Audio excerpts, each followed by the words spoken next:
Chers amis, frères et sœurs, bonjour.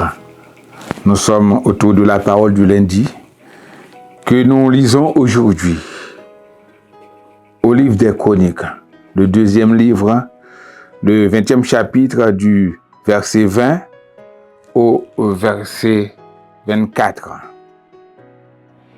Le lendemain, ils se mirent en marche de grand matin pour le désert de Tekoa. À leur départ, Josaphat se présenta et dit: écoutez-moi, Juda et habitants de Jérusalem. Confiez-vous en l'Éternel votre Dieu et vous serez affermis. Confiez-vous en ses prophètes et vous réussirez.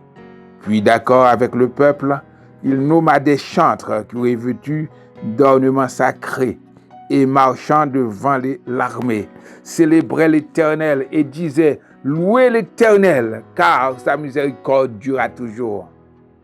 Au moment où l'on commençait les chants et les louanges, l'Éternel plaça une embuscade contre les fils d'Ammon et de Moab, et ceux de la montagne de Séir qui étaient venus contre Juda, et ils furent battus.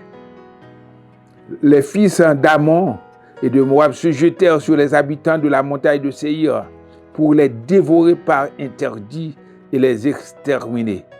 Et quand ils en eurent fini avec les habitants de Séir, ils cédèrent les uns les autres à se détruire.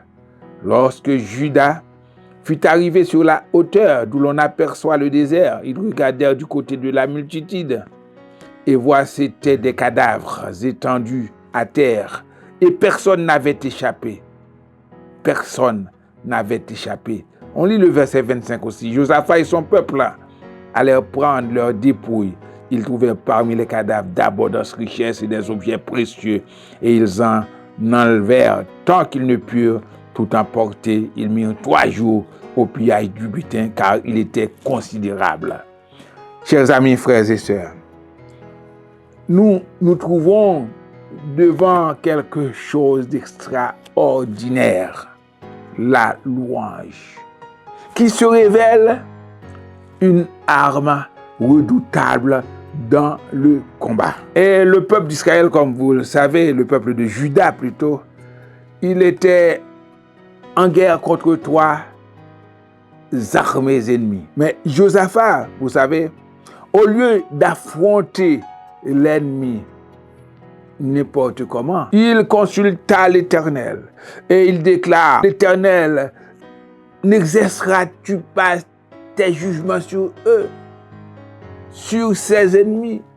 Ils sont plus forts que nous, mais nous forçons en toi. Et ce qu'il a fait de mieux, c'est qu'il a choisi des chantres, des personnes, des Lévites qui se sont mis en marche devant le peuple pour adorer, pour rendre gloire à Dieu.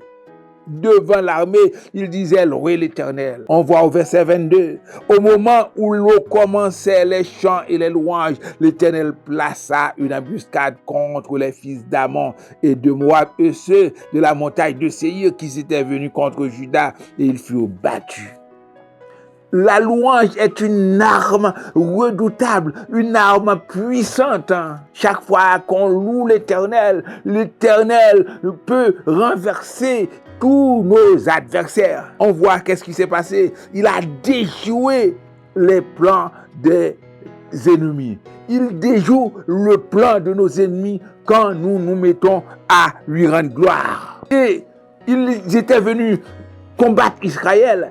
Qu'est-ce qui s'est passé? Ils se sont jetés l'un sur l'autre et ils se sont détruits les uns les autres parce que le peuple s'est mis à louer.